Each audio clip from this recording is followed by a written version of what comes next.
Alright, you're on. Alright. So, I did my retail game assessment presentation on the Uncharted series. And my name is Jonathan Alvarado, of course. No, it's not. Alright, so games analyzed were the Uncharted series, starting with Uncharted 2, Among Thieves. Now, for those of you that don't know, Uncharted 2 is the sequel to the early PlayStation 3 title Uncharted Drake's Fortune. It was widely regarded as an amazing game, scoring a perfect score from many publications. The gameplay was refined with better combat mechanics and the player movement felt more fluid. I'm going to be talking about how Naughty Dog did a good job with the way they make the player care about the characters, as well as leaving the player satisfied with the ending. I'll also be talking about Uncharted 3, Drake's Deception. Hailed as another great entry in the Uncharted series, I painfully disagree, and gunplay mechanics were changed to a lot of players' dismay. And I'll be going over how Naughty Dog did a bad job in telling the player the entire story. There are several things that they hinted at but never elaborated upon, things that could have helped make this outing more memorable. Alright, so to start off, I'm gonna... Oh, yeah, never mind. Okay, so to start off, I'm gonna give you guys some background on the characters by showing you a video on what happens for the first 2 games. Of course it's not on the screen. Dang it. Technical difficulties. Bear with me. How far are you giving up? How are you doing that? Why is it full screen on? Oh, because PowerPoint's weird now. Oh. Yeah. I see. Do it. Oh my god. Hold on. I'll just connect that connector and it'll be fine. They had all the Jedi Knights. Why are you being... Is there 4 of them? There you go. Yes. I only played part 3. Like I missed it. Yeah, they had all of them on too. Alright. So... Uncharted in 5 minutes. Sort of. Everything you need to know about the story so far. Spoiler alert! Uncharted begins on a boat with treasure hunter Nathan Drake and perky journalist Elena Fisher. Before we continue, note that every vehicle in Uncharted explodes at some point, so stay tuned for that. Anyway, Nathan is looking for the coffin of his great-great-grandfather, or something, Sir Francis Drake. The attractive pair quickly learn that Francis faked his own death when they find that his coffin is totally empty, minus his diary and probably some Tupac CDs. Shockingly, their ship is wrecked by a bunch of filthy pirates, but they're rescued in the nick of time by Victor Sullivan, Nathan Drake's cigar-chomping partner in crime who looks like he'd fit in perfectly on the Love Boat. Yeah, I'm more of a behind-the-scenes kind of guy. Nate and Sully find out that the diary is basically a tour guide to El Dorado, the lost city of gold. They ditch Lynn and find out that it isn't a gold city at all, but really a statue which went missing, because if it didn't, then the story would probably just stop here. And that wouldn't be much fun. The pair stumbles upon a decrepit U-boat full of dead Germans and decide that it would be a totally awesome idea to go inside it, because really, what could possibly go wrong? Inside they find, surprise, dead Germans, as well as a page from the diary that tells them to go to South America! Suddenly they're attacked by a bunch of mercenaries led by Gabriel Roman, another guy who loves to hunt for treasure but who's a total asshole about it. He's joined by archaeologist Atak Navarro, who's just a total asshole. Take it easy, Navarro. Roman shoots Sully and the boat blows up again, while Nate runs into the jungle and finds Elena where they head to South America! in Sully's plane. The plane is shot down by more filthy pirates led by Eddie Raja, Nate's old Treasure College rival. Going somewhere? Hey, Eddie! Nate and Elena find out that Sully isn't dead, but is actually working for the enemies, or at least pretending to, and that Sir Francis Drake's old diary also works as a really nice bulletproof vest. Meanwhile, Ed gets murdered by implausible evil mutant dudes on steroids, and Nate and Elena head to a submarine to escape and not get murdered. Nate finds out that the mutant dudes are actually infected World War II Nazis who are cursed by the El Dorado statue. Navarro and Roman find said statue where Roman accidentally breathes in mummy fumes and is shot to death by Navarro. Navarro airlifts the statue and, secretly Nathan, off the island so he can sell it to terrorists or mutant lovers. A gunfight accidentally kills the pilot and the helicopter crashes onto a freighter. Big surprise. Nate and Navarro engage in some fisticuffs and a gunfight before Navarro is killed Looney Tunes style by a lasso that accidentally pulls him and the statue into the drink. Sully picks them up in a boat, and the three sail into the sunset together with their fingers crossed that the boat won't get attacked by pirates, mutants, or explode. Okay, so you saw how the game ended with them both. Yeah, basically. Now look how the second game ends. Fast forward to Uncharted 2, where Nate wakes up on a train hanging off a cliff. And you thought your hangovers were bad. Nate remembers that old friends Flynn and Chloe convince him to find an old lamp that will lead them to a map of Marco Polo's boatloads of treasures. And what could possibly go wrong? Flynn screws over Nate and steals the map and sends Nate to jail for 3 months. Chloe and Sully bail Nate out, and they all head to Borneo to find Flynn and his perpetually angry boss, Zoran Lazarovich. Chloe sneaks into Lazarovich's fun club of evil dudes, and they find a letter from Marco Polo that tells them to head to a temple in Kathmandu.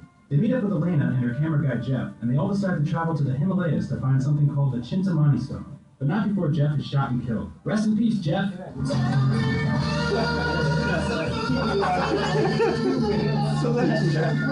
Chloe pretends to be pals with Lazarovich again, and they head out for a great train adventure, while Flynn shoots Nate, who later wakes up on a train hanging off a cliff. Hey, remember that? Nate makes his way to a Tibetan village where Elena is hanging out with some German guy named Carl Schaefer. Schaefer tells Nate some cool treasure stories, but Nate is all, whatever dude, who cares? Yeah, that's right. Nate and the village leader Tenzin instead head to an ice cave full of Yetis. Just don't bother asking at this point. Only to come back and find out that the entire village full of innocent people have mostly been murdered by Lazarovich's peoples, who have also kidnapped Schaefer. They find Schaefer in an old monastery where he says, "Destroy that Chintamani stone thingy," and then dies. Nate and Elena travel beneath the monastery where they battle more Yetis and find out that the Yetis are really Chintamani stone mutant people who dress like Yetis. What? Yeah, we told you not to mess. Nate finally finds the Chintamani stone, which isn't a stone at all, but really a big tree filled with blue steroid sap. Flynn finds it too and gets so excited that he accidentally kills himself with a grenade, while Lazarovich realizes that drinking steroid sap is like drinking wrinkle cream that also makes you invincible. Nate doesn't really care about all that and leaves Lazarovich to get eaten by the Chintamani stone mutant people, while everything around him blows up like usual. Nate goes back to the village and has a Betty and Veronica moment with Chloe before deciding that he likes Elena much more. And the two watch the sunset like a bunch of high schoolers who would never crash a cargo plane into a desert. Right?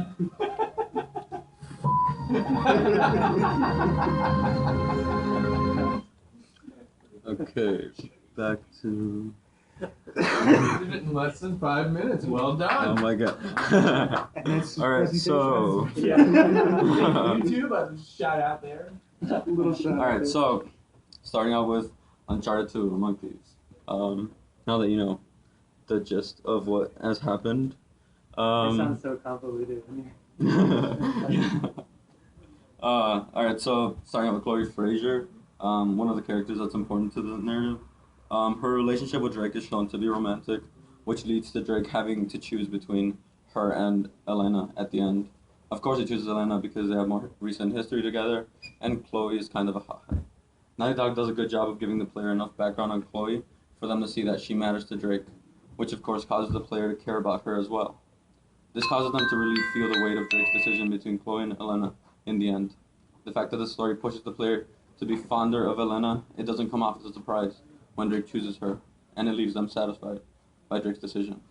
So how does the player become fonder of Elena? I'll get back to you on that. And so back to another significant character that is seemingly insignificant, Jeff the cameraman. So starting out with where it begins. Let's go.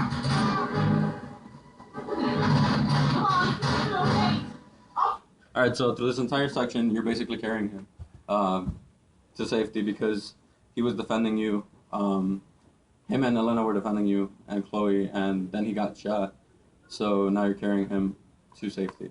And why is this important? Well, it makes the player fond of the character by the end of this scene, and it really makes a connection between him and Drake. And by the end of it, when he's finally in safety and you feel like everything's gonna be alright. All this effort, you think I'd known you longer, huh? That exact line from Drake. All this effort, you'd think I'd known you longer. It really shows how, well, it's a stark contrast to what's gonna happen next. the scene is summed up nicely by that line. Now his sad departure, and this part.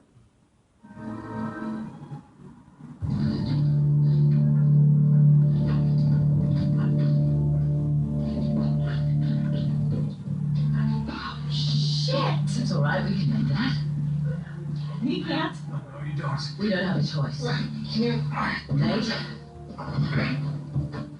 Okay. You tried, but it's over. He can't go any further. We can't just leave him here to die. He is as good as dead already, and so are we if we don't go now. Then go. Yeah. Nobody's stopping you. Chloe. I was trying to save your skin, you idiot. Chloe? What is this? Up the stairs! Sorry. Drop the guns. Seriously. Get her out of here. She's hurt. Take her to the train. Unbelievable. You just can't help yourself, can you? I guess that makes us even. Not quite.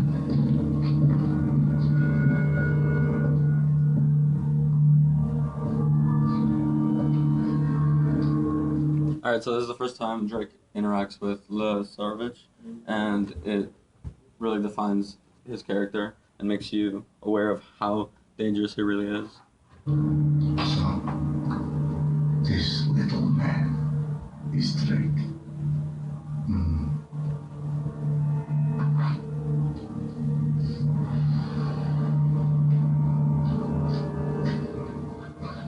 Did you carry him all the way from the temple? Now that's kind of also talking to the player at this point, because like you did exactly that, you just carried him there. So as the player, you're like, what the hell is he gonna do? And then Shame. he just kills him without any speech or any chance for Drake to save him or do anything. And this scene does a couple of things. First, it establishes how Lazarevic is a cold-hearted murderer, something that the player already inherently knew, but the abrupt way in which he kills Jeff is surprising nonetheless. The player expects Drake and company to escape with their lives, but instead, Jeff's life is taken. So, the player's reaction to Lazarevic's act is only augmented by the fact that they just finished carrying Jeff all the way there. The dialogue for what Lazarevic says is also referring to the player. Did you carry him all the way from the temple? Shame. Of course you just did. This causes the player to feel more connected with the game because all their struggle was for nothing.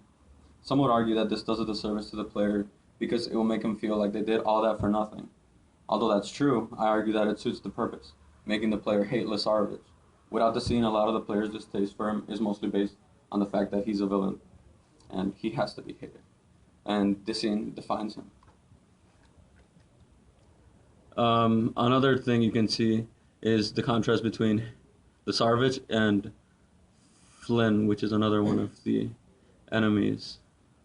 Flynn is more of your classic guy who's gonna kill the good guy. He's more of a talker. So, whereas Lazarevic immediately kills Jeff, Flynn ends up talking for a bit before. It's not loading. All right, let's see. Flynn ends up talking for a bit, and then that causes Drake to get a chance to push him, and then Elena and him both escape with their lives. Oh, there we It appears you have nothing to bother. go. So he leaves, and then he leaves Flynn to kill him.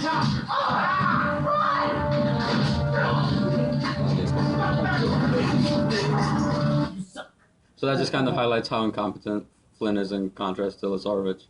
And I don't know if I'd necessarily call that incompetence. It's more of just a villain trope.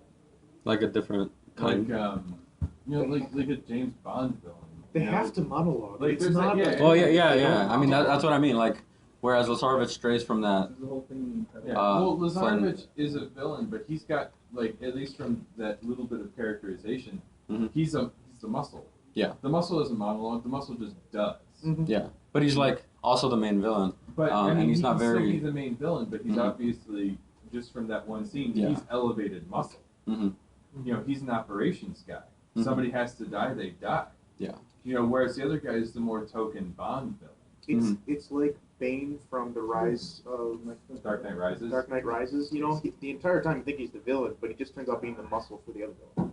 Yeah. Yeah, but he's also a bit of a Bond villain because he just monologues the whole damn time. Yep. That's true. Bane.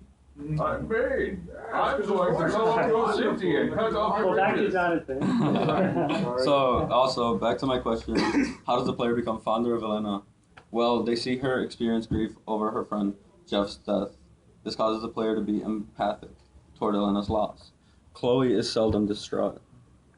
The lesson here is that empathy is important if you want your player to care about the characters in your story. In this scene, if the player can't connect with her losing her friend, he can see her reaction to the loss and form the connection there. The key is to somehow show that the character is negatively impacted by their loss. With these two examples, we see how Naughty Dog used events in the story to help the player connect with the characters. These were both examples of good narrative design. Now on to Uncharted 3. Untold Stories. So, Charlie Cutter. He's the classic thug turned ally. We don't know much about his past or why we should care about him. All we know about him is that he's a treasure hunter like Drake and that Elena dislikes him. We never learn why Elena dislikes him though. We just know that she is concerned when Drake tells her that Charlie was working with him in Sully. Oh, and we also know that he is claustrophobic. Nothing to help the player connect with the character. The lack of a strong backstory makes the player indifferent to Charlie. This is a problem because Charlie plays a pretty significant role in the game. He goes crazy for a segment and starts pounding on Drake. The fact that his past is never touched on really hurts the player's affection toward him. If we knew how he went from being a bad guy to being a good guy, we would be much more fond of him. But the lack of this backstory makes Cutter a one-dimensional character. Now, a potential scene. Lost potential in a scene. This scene could have really been used to emphasize how Drake was conflicted in hitting Cutter, because Cutter goes crazy for a bit and starts pounding on Drake. If it could load.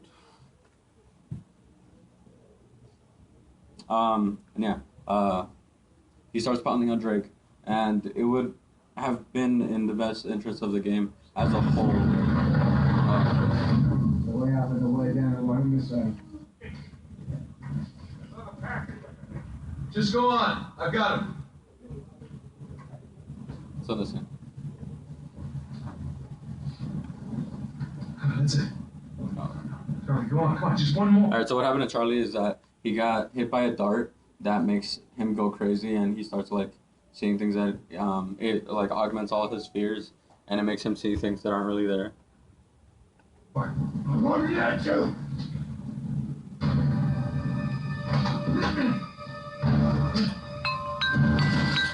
So now all of a sudden your friend's attacking you, and you're conflicted as to whether, well, you're supposed to be conflicted as to whether or not you should hit him, but instead you're kind of just fighting with a guy who is attacking you, and the scene had the potential of being memorable. It could have made the player feel conflicted in hitting Charlie, but they don't. As the player, I don't care about Charlie enough to regret any punch given to him in this scene.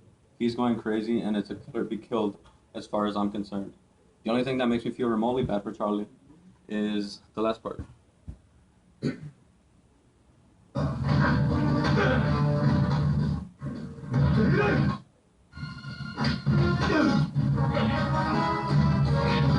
Charlie? No! Get back! Don't! Charlie, you're killing Nate. Okay, you gotta listen to me. You are killing Nate. Charlie!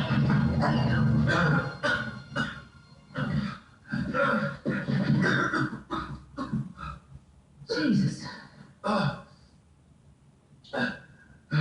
Here. Here we go. All right, here we go. All right.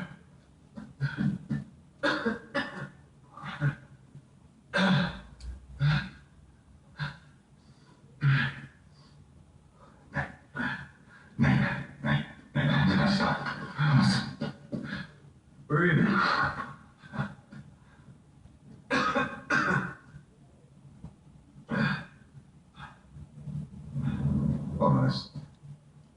You wanna... You ain't gonna shoot me, will you, mate? Like a rabid dog. Wow. Let's try this again. Alright, and that just shows the disconnect between even the characters with Charlie. Charlie's supposed to be one of the gang, but instead, I mean, Sully would have killed him. If it was Drake and it was the other way around, Sully would have never even thought of doing that. The lesson here is that if you want your player to care about your character, flesh them out more, and at least make your characters care about each other. The detachment will only resonate with the player and cause the opposite of the desired effect. It can be argued that this was the purpose that Naughty Dog intended for the player not to care about Charlie, but if this is the case, why include him at all? His presence in the game is questionable, and I'm left wondering why they even included him. There are hints that Chloe and him have more than just a friendship, but they are never elaborated upon. And it's just a mischance because, I mean, in that instance, she could have stood up for Charlie because him and her are being romantically involved. But instead, it's not a very good scene. Alright, so moving on now to marriage. So, Trouble in Paradise. It is hinted at that Drake and Elena got married before the events of Uncharted 3. This would of course be great if it wasn't for the fact that they are now separated for who knows what reason. There's never any real background given as to what happened between Elena and Drake to cause them to separate. This huge question is never answered throughout the entire game. It is even worse that by the end of the game, Elena and Drake are back together. The player is left unsatisfied because they had no idea what the problem was in the first place. Which astounds me, why they couldn't work with that dynamic. They could have had, at least, the very least, told us what happened, or for what are undoubtedly the two main characters in Uncharted, for them to leave something like the proposal and the marriage out makes me feel like I was cheated. It would have been nice to see a flashback to that. Alright, so the ring. So Sir Francis Drake's ring represented Drake's identity as a treasure hunter and a descendant of him. It also symbolized his link to his assumed past, that he is a self-proclaimed descendant of Sir Francis Drake. We are hinted at by the main villain in the Uncharted 3, Catherine Marlowe, that Drake is not who he says he is. She says, and I quote, "Mr. Drake, of course that isn't your real name, is it?" This was a mind-blowing accusation that makes the player wonder what Drake's real name is. How does she know this as well? We never find out, of course. As far as the player knows, Drake isn't his real name, and this leaves the player feeling curious as to what Drake's real name is. This huge fact is disregarded and never elaborated upon. Another huge hole in the backstory that leaves the player feeling unsatisfied. It is revealed, however, that Drake used to live in Sir Francis Boy's home when he was little. The player can assume that that's where Drake was inspired to be an adventurer and where he got his fake name.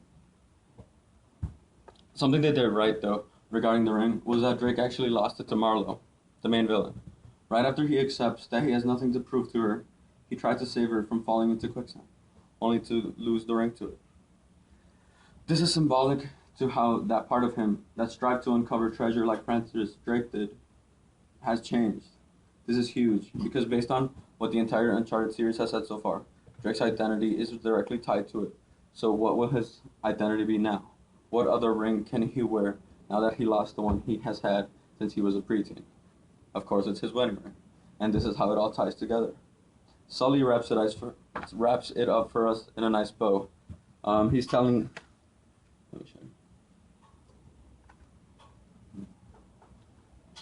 Well, I'm not a perfect man. You're not proposing, are you, Sully? I mean, I love you. Stop. Just stop being a wise ass for 1 second. How long have you been carrying that around? Too long.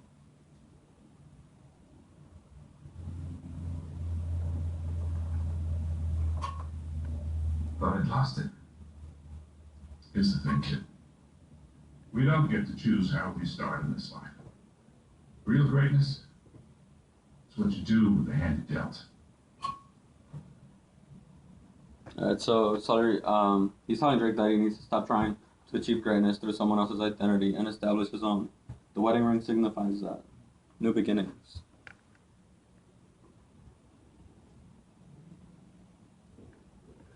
All right, so lessons learned.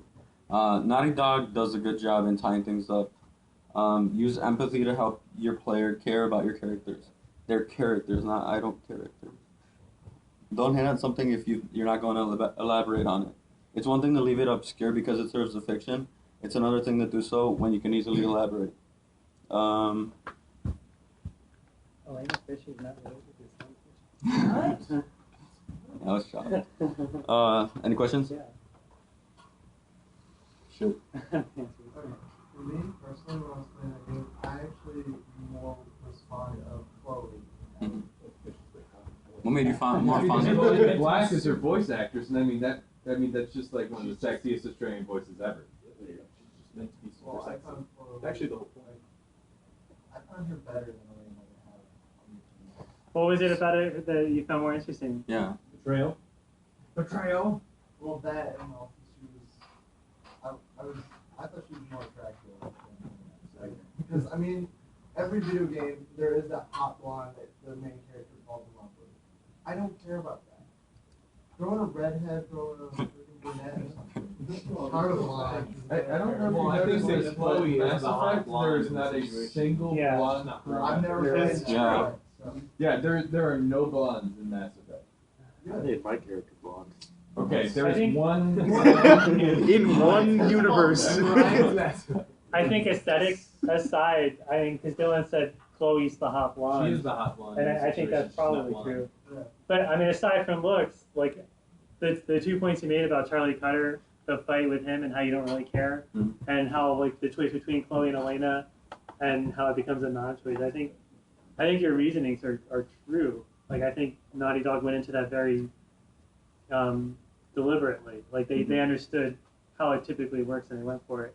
And I think it's curious that, I mean, there's always going to be exceptions and people are always going to be like, this was a more admirable trade or a more attractive character or whatever. So I think that's fine. But I think we have to at least know that the game wants us to do these things, or the game failed at these things. Hmm. But that's a good talk, though. Yeah. Also, I did like Charlie. Aha. What made you connect with him? Because I thought he was, I mean, to me, he seemed like a younger version of Sully. Huh. Charlie Cutter. Except, Ugly I feel like Drake has been the younger version of Sully though. no, Yeah. I think Drake's his own character. Yeah. He is his own character. He's not related to anyone. He doesn't remind you of anyone. No, yeah, using your own reference to Indiana Jones, Sully is like your Egyptian buddy from 1 and 3. Yeah. You know, he's that guy that's always there to pick you up when you fall down, and he's going to be there with you in the fight. Yeah. But I he remember. went on you're on a completely different path from him. True. I mean, Sully very much does have, in the brief experience that I've had with the series directly, he very much is that kind of almost a surrogate father figure. Mhm. And that he's there for you, and you know he's always like, "I'll have that couch for you to crash on. You need $20. You got $20. Oh, you need to borrow the car." Mhm. But you know, he's like, "Don't be me, Yeah, yeah, be definitely. you." Mhm.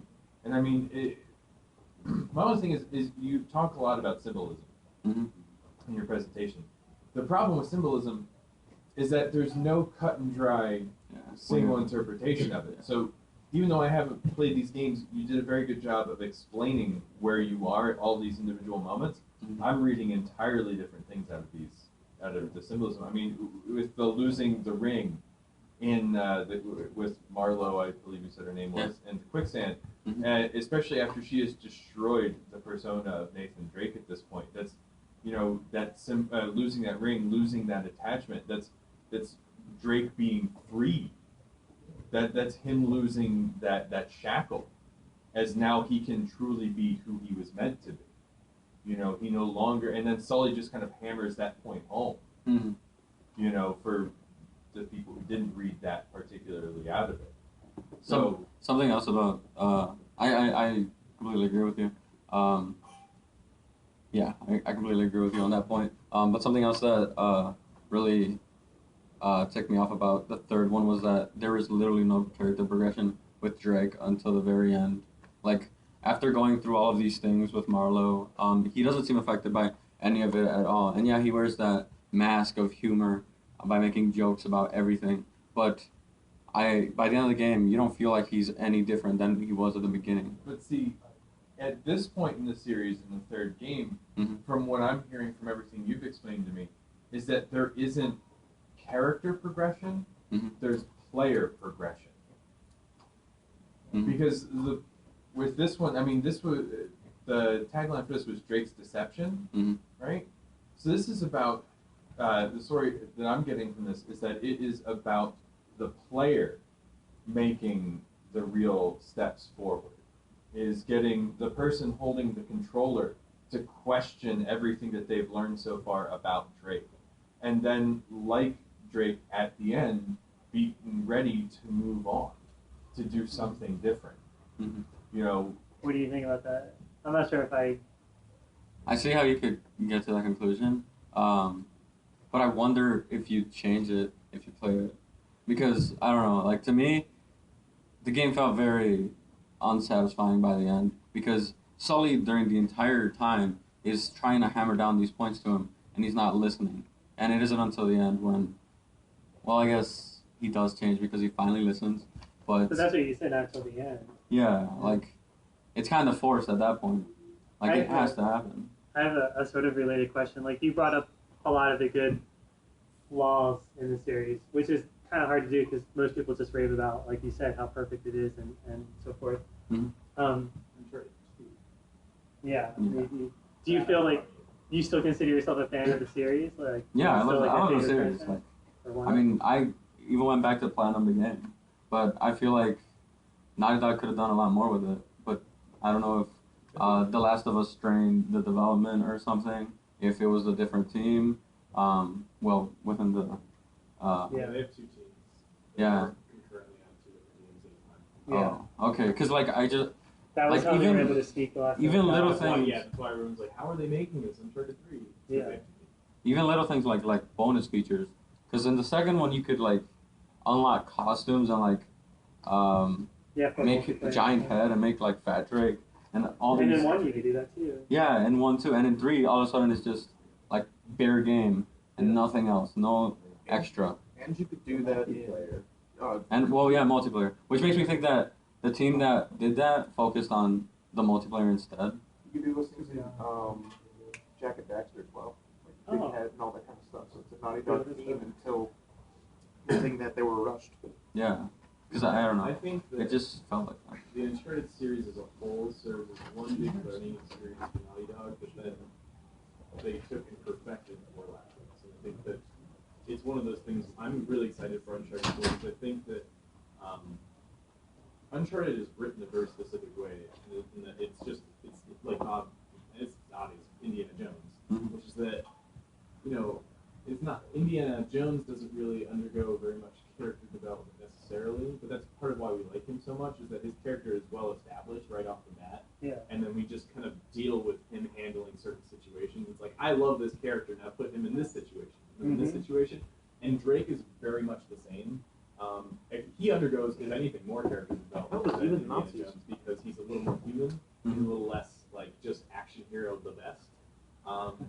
But I think that's the reason. I think it's because of the style in which it's written. It can't just, you know, in Last of Us, with Joel going through character development is what I would expect to happen because it's set up and written in a way that it's like it's all about character development. Uncharted is about set pieces, is about one-liners, is about sweeping vistas with the great music and stuff and adventure. And so I think that that's a little more surface level than what they've ended up with Last of Us. And I think they're two very distinct styles. And I think that I almost feel like too much character development in Uncharted would feel semi out of place. Just because it's just all about moving along and moving right on to the next scene and the next exciting thing happening, and the next funny thing that Sully or Drake is going to say. Yeah. So I see what you're saying, and that is like, from an objective narrative perspective, yeah, maybe especially the third one, if any of them, is missing some of that. But I would then point out that like, and this is not really spoiler-esque, but there's like some flashbacks in Uncharted 3. Mhm. What? Sorry, Tom. I'm embarrassed. But so those flashbacks, I think, are their attempt at a developing character, and those to me feel the most out of place, really, of anything in the series, is those flashbacks. And I like them and I enjoy them, but they just felt like not Uncharted. They felt like, oh, I don't need to know this. Yeah, I'd we don't rather need to not. see the distances travel. Because Right. I'd rather not know this. I'd rather just kind of have it be implied sort of thing. So I can understand the issues, but I also think that the reason they exist is because it's a certain type of thing. And it does that certain type of thing and it fits in that subgroup very well. Do you think that limits whether his relationships with other characters can change, as well as whether characters can die off or not? Yes. And I think that's just the nature of the genre that they're going for.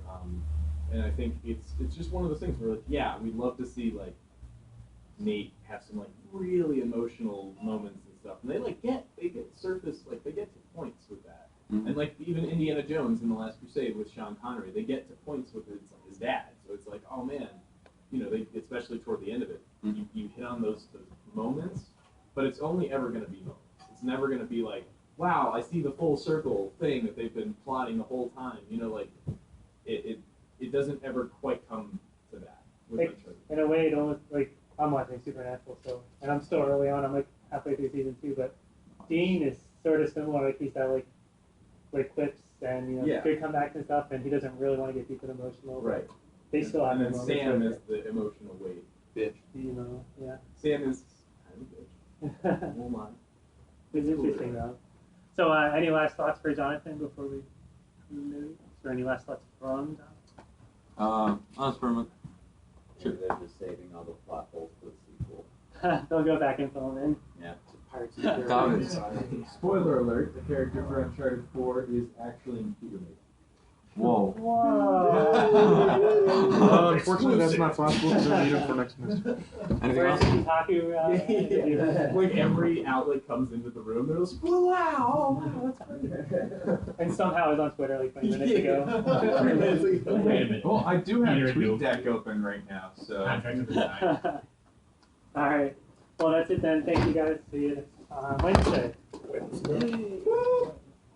Blah, blah, blah. Let's do it, Peter. I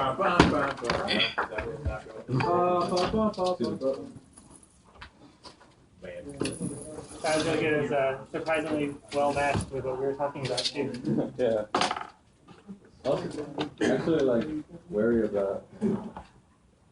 What do you mean? Like, I was like, oh, if I would have learned about this, I could have had so much more. Oh. Yeah. Sorry. I tried looking things up to help me, but it all ended up being related to other forms of video games. Yeah. And I don't think it really directly relates to one well. Yeah. Like I could have pulled things from it. Man, remember, like, every time Yeah, I I see what you're post saying, something on Facebook about Nintendo being amazing, then I would temper your crazy fanboyness with, like, hard realism. You played all of them? Yeah. I'm so glad. It took me a while, but I just Nintendo finished one. finally came like out maybe and 3 flat weeks out ago. said, I played 2, don't 3, then 1. Oh, but we wanted it. I heard 2 was really good, so I was like, well, I'll start with 2, and then 3 came out.